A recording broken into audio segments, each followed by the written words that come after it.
We will hear argument this morning in case 24-783, Enbridge Energy versus Nessel. Mr. Bursch. Thank you, Mr. Chief Justice, and may it please the Court. This case arises from state officials' attempt to use state court proceedings to shut down an international pipeline that supplies energy to millions in the U.S. and Canada. The question is whether federal courts retain their traditional equitable authority to excuse the 30-day removal deadline. Under this Court's case law and statutory text, they do. To begin, Section 1446B is a non-jurisdictional filing rule, a timing rule, that satisfies this Court's test in Young because it prescribes a period within which certain rights may be enforced. So, under Holland, the Court's presumption, it presumes that federal courts retain their traditional equitable authority absent the clearest command. Next, the Michigan Attorney General cannot rebut that presumption. Like Beckler, 1446B does not expressly prohibit equitable tolling, and its short 30-day time limit is directed at the defendant, not the court, which is why it's placed in a procedural section. As in State Farm, Congress's decision to expressly direct a remand for lack of jurisdiction, but not for procedural defects, suggests that courts retain their traditional equitable authority to excuse procedural defects. And other equitable exceptions, like waiver and estoppel, apply to 1446B. It would be incongruous not to allow equitable tolling, too. Finally, the Attorney General points to so-called exceptions to the 30-day timing rule. None rebut the presumption. Some simply define when the 30 days begins. Others were adopted years apart to govern discrete categories of litigants or subject matter. None provide what Holland demands, the clearest command that courts are precluded from exercising their traditional equitable authority.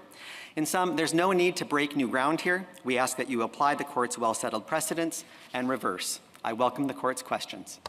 You removed the case against the governor to federal court.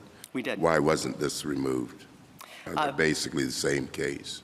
Well, it was a similar case, but what really changed the ground was that the Canadian government invoked the 1977 Transit Treaty while the governor's case was up on appeal. Was up on removal. And at that point, that's when the federal common law of foreign affairs suddenly burst into force. And it would have made sense for us to remove at that time. However, the state court had already stayed all of its proceedings. Everybody, the Attorney General and Enbridge, assumed that the proceedings would be going forward with the dual federal cases, the original case that Enbridge filed and the governor's removed case. Once the governor dismissed her case and the Attorney General announced that she was going to go back to the state court, we filed our notice of removal within 15 days. So you talked. Oh, go ahead. But it seems to me that if they were going to be paired in that way, you would have removed them in pairs.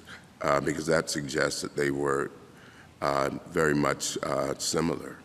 There were similarities, but the Canadian government invoking the treaty really changed what the state court case looked like. I don't think it was clear to anyone that there was necessarily federal jurisdiction at the outset of the state court case that the Attorney General filed. But by the time that the governor the governor terminated the easement and then Canada invoked the treaty, that really changed the lay of the land. Ultimately, however, the court doesn't need to get into any of that. You can do what you did in Beckler, where the law firm clearly dropped the ball in the court's words, simply decided that equitable tolling applied and then remanded it to the lower courts. So have we applied the presumption in a removal case before?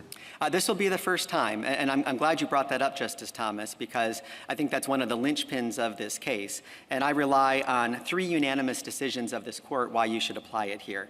First, in Lozano, the court unanimously announced that the statute of limitations concept is a functional one. It's not a strict one, so you don't need to have a claim being cut off.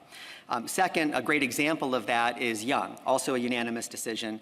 And there, the IRS's 3-year look-back period was a statute of limitations because it prescribed a period within which certain rights may be enforced.